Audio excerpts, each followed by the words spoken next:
አክብሮታይ ሰላምታችን በያላችሁበት ይድረስ። የተወደዳችሁ የኢትዮ ፎረም ቤተሰቦች እነሆ የዕለቱን ዘገባዎቻችንን ከዚህ እንደሚከተለው ወደ እናንተ ማድረስ ጀመርን። አበይት ነጥቦቹን በቅድሚያ በጉዞና በካምፕ ላይ በተፈጸመ ጥቃት ከፍ ያለ ሰብአዊ ጉዳት ማጋጠሙ ተነገረም። ወደ አማራ ክልል ርዕሰ መዲና ባህር ዳር የሚደረጉ የወታደራዊ አውሮፕላኖች ምልልሶችም ቀጥለዋል። በቀዳሚነት የምንመለከተው ጉዳይ ይሆናል። ጠቅላይ ሚኒስትር አብይ አህመድ አዲስ የጦርነት ስምሪትን እየሰጡ የጦርነት ነጋሪትን እንተካ የሚል መልእክትን አስተላልፏል። ሃይማኖታዊ ክንዋኔዎችን ለፖለቲካዊ ዓላማዎች በመጠቀም የሚታወቁት የብልጽግናው ፕሬዝዳንት መጪውን ሮመዳንን በተመሳሳይ ሲጠቀሙበት ተስተውሏል። እንመለከተዋለን። ፕሬዚደንት ኢሳያስ አፈወርቂ ባዘጋጁት ትርኢት ላይ ተጠንቀቅ የሚል መልእክት ተላልፏል። ከሻዕቢያ በኩል ከምጽዋ የተላለፈው ይህ ማስጠንቀቂያ ደግሞ የቆጡን አውርድ ብላ የብብቷን ጣለች የሚል ሆኗል። ታደምጡታላችሁ። የብልጽግናው መንግስት ወደ ሰሜን ኢትዮጵያ በሚያጓጉዘው ሰራዊት ሳቢያ የከባድ መኪናዎች እጥረት ማጋጠሙ ተነገረም። አገዛዙ ለነባር የሰራዊቱ አባላት አወጣ የተባለው ጥሪም መነጋገሪያ ሆኖ ቀጥሏል። ተጨማሪ ያለን። አብይ አህመድ ወንድሜ የሚሏቸው መሪ መታመማቸውን ተከትሎ ጉዞዎች ተሰረዙ። ወደ አዲስ አበባ እንደሚያቀኑ የሚጠበቁት የቱርኩ ፕሬዝዳንት ሬሲፕ ጣይብ ኤርዶሃን ደግሞ አንዱ ሆኗል። ሌላኛው መረጃችን ነው። የኢራን አብዮታዊ ዘብ የባህር ላይ ወታደራዊ ልምምድን ማከናወን ጀመረም። ይህ በእንዲህ እንዳለ የኢራንና የአሜሪካ ድርድር የነዳጅ የማዕድንና የጦር መሳሪያን እንደሚያካትት ተሰምቷል። የተወደዳችሁ የኢትዮ ፎረም ቤተሰቦች አብራችሁን ስትቆዩ እነዚህን እና ሌሎችን መረጃዎችን ታደምጣላችሁ። ሰናይ ቆይታ ይሆንላችሁ።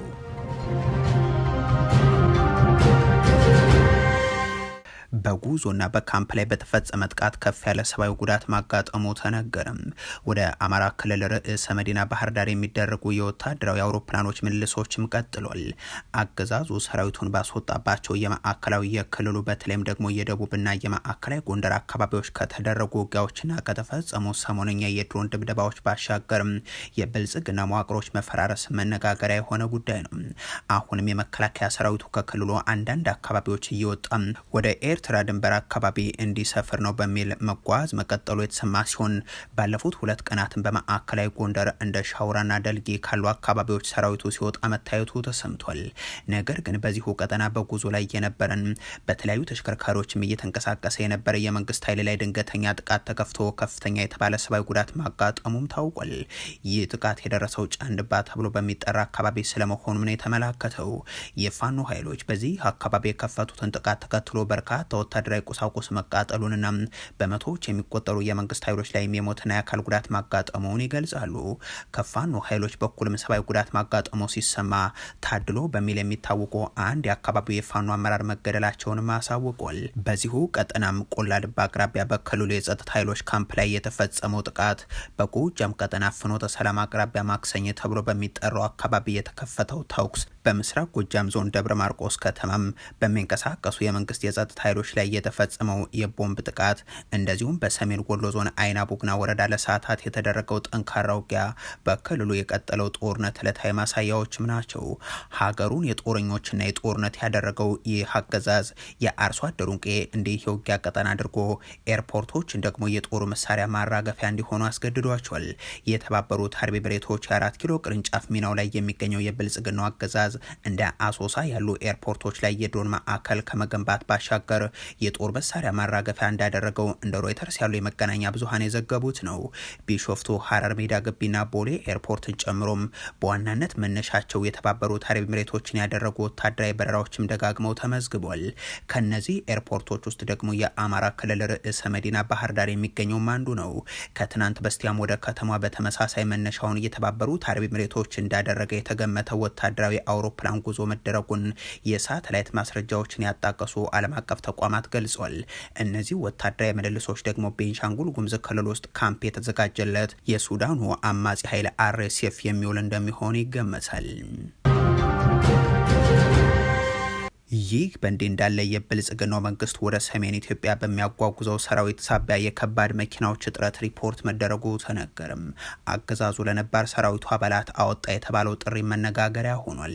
አዲስ አበባ የሳውዲ አረቢያና የተባበሩት አረብ ኤምሬቶች የአፍሪካ ቀንድ ፍጥጫ ጥለውን ባጠለበትና ከአመታዊ ድግስነት በዘለለ እርባና ቢስ ነው በሚል ብዙዎች በሚገልጹት የአፍሪካ የመሪዎች ስብሰባ ተጠምዳ በነበረበት በዚህ ሰሞን ብልጽግና ደግሞ ሌላ ጦርነትና እልቂትን ለማዋለድ የጦር መሳሪያና ሰራዊት ስምሪት ላይ ነው የሰነበተው።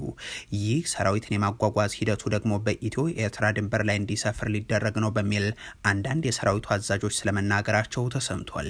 ደጋግሞ እንደሚዝተውም ከሻቢያ ጋር ወደ ጦርነት ለመግባት አሊያስ እና አብርሃም በላይ ከሰሞኑ ውሸት ነው ያሉት ግን ብዙዎች በሚሰጉት በትግራይ ውስጥ ሌላ ጦርነት ለመቀስቀስ የሚለው ገና በውል ባይታወቅም ጉዞና ተጨማሪ የሰራዊት የክተት ጥሪው ግን በጦረኛው አገዛዝ በኩል እንደቀጠለም ይገኛል። ባለፉት ቀናት በኦሮሚያ ክልል የቀድሞ የፖሊስ አባላትን ከክልሉ የተለያዩ አካባቢዎች ለቆ የወጣውን የመከላከያ ሰራዊቱን ለመተካት በሚል ጥሪ እንደተላለፈላቸው መዘገባችን ይታወሳል። አሁን የተሰራጨውና ኢትዮ ፎረም በገለልተኝነት ያላረጋገጠው ደብዳቤ ደግሞ የመከላከያ ሰራዊቱ አባል የነበሩና ከዚህ በፊት ወጥተው የነበሩ ጥሪ እንደተደረገላቸው የሚያሳይ ነው። ይህ አገዛዙ ያወጣው ደብዳቤም የሀገር የመከላከያ ሚኒስቴር ካሁን በፊት የመከላከያ ሰራዊት አባል የነበሩ በተለያየ ምክንያት ከሰራዊቱ የወጡና ተመልሶ ሰራዊቱን ለማገልገል ፍላጎትና ቁጭት ያላቸው እስካሁን ግን የመመለስ እድል ያላገኙ አባላትን መልሶ በሰራዊቱ እንዲያገለግሉ ምዝገባ ማስታወቂያ አውጥተናል ይላል። ይህ የሰራዊት ወደ ድንበር አካባቢ ማስጠጋት እንቅስቃሴ ግን በሻቢያ በኩልም እየተከናወነ ያለ ስለመሆኑ የተለያዩ መረጃዎች ያመለክታሉ። የሰራዊትና የመሳሪያ ማጓጓዝ እንቅስቃሴውን ተከትሎ ደግሞ በኢትዮጵያ የከባድ መሳሪያዎች እጥረት በተለይም በቢዝነስ ስራዎች ላይ የተሰማሩ ሰዎች በኩል ሪፖርት መደረጉም ተነግሯል። ብልጽግና የሀገሪቱን ወጣቶች በህዝብ ማመላለሻ አውቶቡሶችና በከባድ መኪናዎች በመጫን ነው ወደ ሰሜን ኢትዮጵያ እያጓጓዘ የሚገኘው። ፕሬዚደንት ኢሳያስ አፈወርቂ ባዘጋጁት ትርኢት ላይ ተጠንቀቅ የሚል መልእክትን አስተላልፏል። ከሻቢያ በኩል ከምጽዋ የተላለፈው ይህ ማስጠንቀቂያ ደግሞ የቆጡን አውርድ ብላ የብብቷን ጣለች የሚል ነው። የብልጽግናና የሻቢያ ያላለፉት ዓመታት የነበረም የቃላት ጦርነት ከሰሞኑ በሚታዩ ወታደራዊ እንቅስቃሴዎች የተቀየረ መስሏል። እንዲያም ሆኖ የአስመራም ይሁን የአዲስ አበባ አገዛዞች በስም ሳይጠሩም የሚያከናውኑት ቅስቀሳ አሁንም በተለያየ መድረክ ላይ የሚደመጥ ነው። ጠቅላይ ሚኒስትር አብይ አህመድ እንደ ፓርላማው አሰብ ኤርትራ በሚል አያንሱ እንጂ በሰሞነኛው የአፍሪካ ህብረቱ መድረክ ላይ 130 ሚሊዮን ህዝብ አማራጭ ይፈልጋል ሲሉ ተሰምቷል። እሳቸው ይህንን በተናገሩ ተመሳሳይ ዕለት ደግሞ ፕሬዚደንት ኢሳያስ አፈወርቂ ምጽዋ ላይ የራሳቸውን መድረክ አዘጋጅተው ነበር። ሻቢያ ፈንቅል የሚለውን ዘመቻውን በየአመቱ የካቲት መጀመሪያ ላይ ያከብራል። ሻቢያ ተዋግቶ ያስለቀቃት ብቸኛ ከተማ ተደርጋ ትነሳለች ምጽዋ። ለወራት ከተደረገ ዝግጅት በኋላ የካቲት 1 ለ2 አጥቢያም 1982 ዓ.ም ምጽዋ በሻቢያ ስለመጠቃቷና በወቅቱም ደርግ የሚያስመርቃቸው የባህር ኃይል አባላት ድግስ ላይ በነበሩበት ወቅት ሻቢያ ምጽዋ ላይ ጥቃት ከፍቶ ፈንቅል ያለውን ዘመቻም እንዳደረገም ይታወቃል። ኢሳያስም በየአመቱ ወደዚህ ስፍራ የአበባ ጉንጉን እየያዙ የሚመላለሱ ሲሆን ያለፉት 3 ክብረ በዓላት ላይ ደግሞም አሰብና ምጽዋን ጠየቀ በሚል የሚከሱትን የቀድሞ የጥፋት አጋራቸውን ብልጽግናን በትርኢትና ትዕይንት የሚያስፈራሩበት አድርገውታል። በዘንድሮ መርሃ ግብር ላይም እንደዚህ ቀደሙ ሁሉም የወጣቶችና ታዳጊዎችን ትዕይንት አሰናድተው ተጠንቀቅ፣ ያንተ ያልሆነን አትጠይቅ፣ ያለህን እንዳታጣ ወዘተ በሚል እያስነገሩ ታይቷል። ንገዛኻ ጠምት ንውብተኻ አኽብር ዘይናት ቃይናት ካኒን ዘለካ አህጥር መን ኮይካ ኸሞ ተፈጥሮ ክትቀይር ባህርን ተነዲሩ መን ይኹሎ ሓሶት ተተመዲሩ ሓቂ ቀትሎ ተጠንቀቅ ኣብ ልዕሊኻ ዘሎ ኣስተብሎ የቆጡላ ወርድ ብላ የብብትዋን ጣለች እንዳይሆን ዘንድሮ።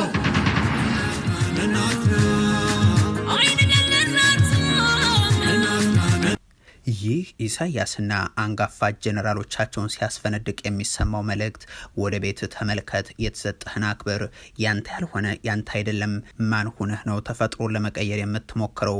ባህር ቢፈነዳ ማን ይችለዋል?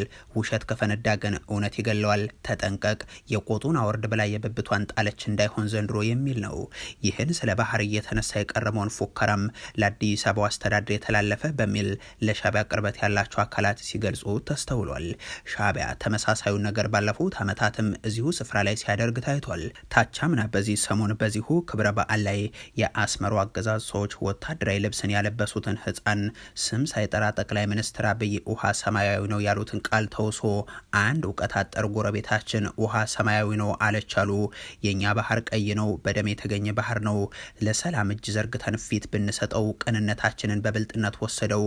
ሌላ ምን ይባላል? ምህረቱን ይስጠው። ያ ከባለቤቶቹ በላይ ባለቤት ነኝ የሚለው የሴትን ትርጉም በቅጡ ላልተረዳው ውሃ ሰማያዊ ነው እያለ ለሚቀጥፈው እርማት ስጡት፣ አስተካክል በሉት። ባህሩ ሰማያዊ ሳይሆን ቀይ ነው እንደ ስሙ፣ በባለቤቶቹ አይን እንደዛ ነው ቀለሙ እያለ የሚናገር ህፃን ጠቅላይ ሚኒስትሩን እኛ ሰው ያደረግነው ነው፣ ጠንቋይ፣ ህልመኛ፣ ደፋር፣ ደላላ፣ እውቀት የለሽ ነው ወዘ ተብሎ ከገለጸ በኋላ ካርድ እንደሰጠን ህወቀው ሲል መደመጡም ይታወሳል። ዝቋም ኢዲ ዘሎ ክታባ ባዓጎታቱ ኣብ ክሳዱ ዘንጠልጠሎ ስዕሎኳቱ ቀደም ሎሚ ደኣ እንተኾነ ክፅገም ይዞሮ እምበር ቅኒት ሓርነት ዓዋት ንዓቦይ ቤተ ፍቅረ ዝባል ካብ ሃረዋ ኪናዊ አቀራረብ ባለው በዚህ መልኩ የቀረበው ንግግር ከጨረሰ በኋላም የኤርትራው ፕሬዝዳንት ኢሳያስ አፈወርቂም ፍጹም ስሜታዊ በሆነ መንገድ ታዳጊውን አቅፈው ሲስሙት ሲያበረታቱት፣ ሌሎቹን ባለስልጣናትንም ሁሉ እየዞረ ሰላም እንዲሉት ሲያደርጉት መስተዋላቸው የሚዘነጋ አይሆንም። ዘንድሮም የቆጡን አወርድ በላይ የብብቷን ጣለች እንዳይሆን ነገሩ ሲያስብሉ ውለዋል።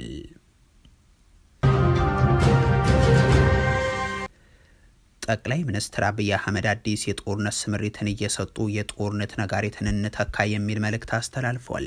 ሃይማኖታዊ ክንዋኔዎችን ለፖለቲካዊ ዓላማዎች በመጠቀም የሚታወቁት የብልጽግናው ፕሬዚደንት መጪውን ሮመዳንንም በተመሳሳይ መንገድ ሲጠቀሙበት ተስተውሏል። በእስልምናም ይሁን በክርስትና እምነት ተከታዮች ዘንድ ትልቅ ስፍራ የሚሰጣቸው ሁለት አጽዋማት በተመሳሳይ ሰሞን የተጀመሩ ሲሆን የኢትዮጵያው ጠቅላይ ሚኒስትር አብይ አህመድም በአረበኛ ሮመዳንን አስታከው ያስተላለፉት መልእክት የመካከለኛው ምስራቅ አዛዦቻቸውን ታሳቢ ያደረገ ስለመሆኑ ግን አስተያየት ሰጪዎች እየገለጹ ነው። ጠቅላይ ሚኒስትሩ ሃይማኖታዊ የሚሆኑ ሌሎች በዓላት በመጡ ቁጥር ራሳቸውን የሚገልጹበት መንገድ ግን አነጋጋሪ ነው። ህዝባዊና ሃይማኖታዊ ሁነቶችን ለፖለቲካዊ ፍጆታ አብዝተው የሚጠቀሙት የብልጽግናው ፕሬዝደንት በዓላት በመጡ ጊዜ ራሳቸውን እንደ ኢየሱስም እንደ ነብዩ መሐመድም እንደ ነብይም እንደ ሰማዕትም አድርገው አቅርበው ዝም ብላችሁ መኑ ሲሉ ይስተዋላሉ። በአሁኑ የአረበኛው መልእክታቸውም ራሳቸውን እንዲያባለ መንገድ ባያቀርቡም በቀይ ባህርና የህዳሴው ግድብ እንደዚሁም በጦርነት ጉዳይ ላይ ሰዎች ያምኗቸው ዘንድ ሲጠይቁ ተስተውሏል። በዚህ የረመዳን ወር ጽሁፋቸው ላይ አባይ ሁሉም በኩልነትና በፍትህ ሊጠቀምበት የሚገባ መለኮታዊ ስጦታ መሆኑንና ለትብብር ድልድይ እንጂ ለግጭት አውድማ መሆን የለበትም የሚለውን ያሰፈሩ ሲሆን ግብጽን ታሳቢ ያደረገ እንደሆነም ታምኗል። ሁለተኛው ነጥባቸው ደግሞ የባህር በር የማግኘት ፍላጎት በተፈጥሯዊ የህዝብ ቁጥር መጨመር ምክንያት አስገዳጅ የሆነ የህልውና ጉዳይ መሆኑን ያነሱበት ነው። ከዛም የሰላም ንግግር የጦርነት ነጋሪትን የሚተካበት ጊዜ አሁን ነው ይላሉ ጠቅላይ ሚኒስትሩ። ሀብታችን ከመሳሪያ ማምረት ወደ ልማት፣ ሰውን ከመግደል ወደ ማከምና ማስተማር እንዲቀየር የሚል ጥሪ ያክሉበታል። እነዚህ ሁለት ተከታታይ መልእክቶች የብልጽግናው ፕሬዝዳንት ስብዕናን በግልጽ የሚያሳዩ ተደርገው የሚነሱ ናቸው። አንድ ይህን መልእክታቸውን ተከትሎ አስተያየት የጠየቅናቸው ዲፕሎማት አብይ ጠዋት ስለ ጦር መሳሪያ ማምረትና ሸመት አስፈላጊነት የሚናገሩ ከሰዓት ግን በተቃራኒው ሲገልጹ የሚሰሙ በየዕለቱ የጦርነት ነጋሪት መጎሰን ብቻ ሳይሆን ጦርነትን የሚያከናውኑ ግን ደግሞ ስለ ጦርነት አላስፈላጊነት በሚዲያ የሚናገሩ ባለመንታ ምላስና ተግባር ናቸው በማለት ይገልጿቸዋል። እኒሁ የጦርነት ነጋሪትን በሰላም ይተካ የሚሉ ሰውና በሁለት የጎንደር ከተሞች ላይ ከሰሞኑ በርካታ የድሮን ድብደባዎችን ያደረሱትም አንድ ሰው ናቸው። ጦርነትን እናስቀር የሚሉትም በትግራይ ዙሪያ የሀገሪቱ ሰራዊት ለጦርነት እያሰፈሩ ያሉትም እኒሁ አንድ መሪ ናቸው። ሀብታችንን ሰውን ለመግደል አናውለው የሚሉትም በሀገሪቱ ሀብት ያለ ረፍት በየዕለቱ ሰው የሚገድሉትም እኒሁ ጠቅላይ ሚኒስትር አብይ አህመድ ናቸው። አስተያየት ሰጪው ከሰሞኑ ሳውዲ አረቢያ በአዲስ አበባ ሚኒስትሯን በመላክ የፈጠረችው ጫና የተባበሩት አረብ ኤሚሬቶችን ተልእኮ የተቀበለው የብልጽግናው መንግስት የሱዳን አማጽያን የገነባው ካምፕ የፈጠረው አጀንዳ የአረብ ዓለም ሀገራት አሁንም ከጎናቸው ለማሰለፍ የሞከሩበትን መልእክት እንዲያስተላልፉ እንዳስገደዳቸው መልእክታቸውን ያስቀምጣሉ። በቀጣይነትም ወደ ኤርትራ በሚያደርጉት ጦርነት ድጋፍን ለመሻት እንደ አንድ መሳሪያ ሊጠቀሙበት ይችላሉ የሚል ግምታቸውን በማከል